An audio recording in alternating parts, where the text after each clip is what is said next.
Welcome to SpaceWire. Please subscribe and hit the bell icon for more updates. The year is 2025 and President Trump is back. This time his target is the American auto market. He's unleashed sweeping tariffs on foreign automakers, especially Japanese giants like Toyota and Honda.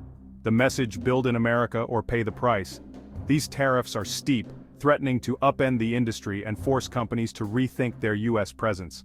Trump claims it's about bringing back American manufacturing glory, but the reality is far more complicated. The world is watching as whispers from Tokyo turn into headlines. Could Toyota and Honda actually leave the U.S.? Trump is betting they'll cave and move everything stateside. But what if they don't? What if they call his bluff and exit? This isn't just a political spat, it's a high-stakes gamble with millions of American jobs on the line.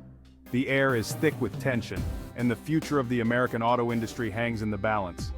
Will this be a masterstroke or a self-inflicted wound? The world holds its breath. So what's a tariff? Think of it as a tax on imported goods, like a cover charge for foreign products entering the U.S.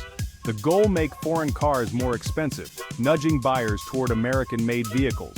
Trump says it's about protecting American jobs and companies. But here's the catch: companies rarely eat the cost. They pass it on to you, the consumer. Suddenly all cars, foreign and domestic, get pricier. Tariffs also hit car parts, not just finished vehicles. Most cars are assembled from parts sourced globally, so costs rise across the board. The result? Building cars in America gets more expensive, even for U.S. automakers. What's meant to help American manufacturing can end up hurting it. Tariffs are less a simple tax and more a ripple that raises prices for everyone. The economic web is tangled, and pulling one string can unravel the whole thing. It's a surprise bill for everyone at the party. When you hear Toyota or Honda, you think Japan, but their American presence runs deep. For decades, they've built cars in the U.S., investing billions and employing tens of thousands of Americans. Massive plants in Kentucky, Ohio, Texas, and Alabama are economic lifelines for entire communities. These aren't just foreign companies, they're woven into the fabric of American manufacturing. For every factory job, several more are created in local businesses and suppliers.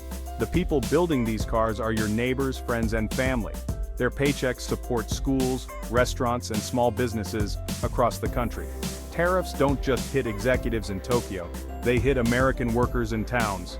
Toyota and Honda are as American as apple pie, supporting a vast ecosystem of jobs. Punishing them means punishing the very communities tariffs claim to protect. The so-called foreign threat is already part of the American reality. The call is coming from inside the house. Disrupting these companies risks unraveling a huge part of the U.S. economy. How could tariffs push Toyota and Honda out of the U.S.? It's not just about finished cars. Tariffs on imported parts are the real killer. Modern cars rely on global supply chains. Parts come from all over the world. Trump's tariffs make every imported part 25% more expensive. For companies built on efficiency, this is a disaster. They can't instantly replace global suppliers with American ones. It takes years. Their choices: absorb the cost and lose money, or raise prices and lose customers. Neither is sustainable. If staying means bleeding money, leaving starts to look logical. The threat is real. Tariffs could make the U.S. market too costly to stay. Executives in Japan are weighing their options. The squeeze play is on, and the risk of exit is higher than ever. The auto war could drive these giants right out the door. If Toyota and Honda leave, the fallout would be massive. Over 130,000 Americans would lose high-paying jobs overnight. The ripple effect would devastate suppliers, truckers, and local businesses. For every factory job lost, up to 7 more disappear in the surrounding economy. Towns built around these plants could collapse. Car buyers would face fewer choices and higher prices. With less competition, domestic automakers could raise prices and slow innovation. Used car prices would skyrocket as supply dries up. The dream of affordable, reliable transportation would fade for many families. The policy meant to help American workers could end up hurting them most. Empty factories would stand as monuments to a failed gamble. This isn't just about cars. It's about the collapse of a vital part of America's industrial landscape.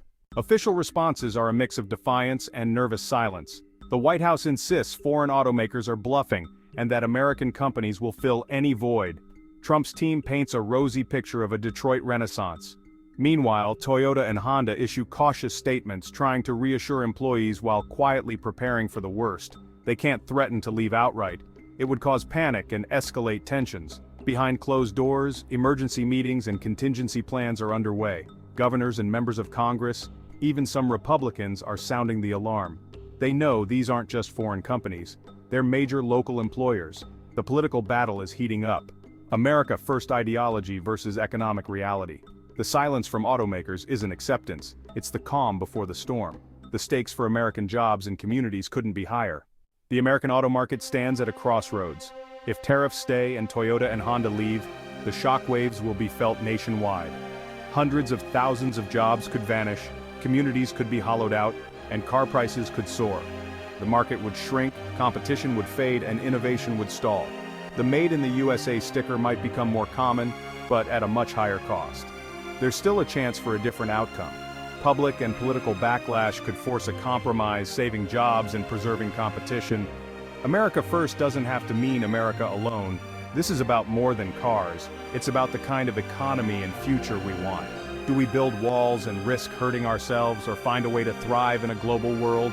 The fate of the American driveway and millions of livelihoods hangs in the balance. The engine is running and we're speeding toward a cliff. Will someone grab the wheel before it's too late?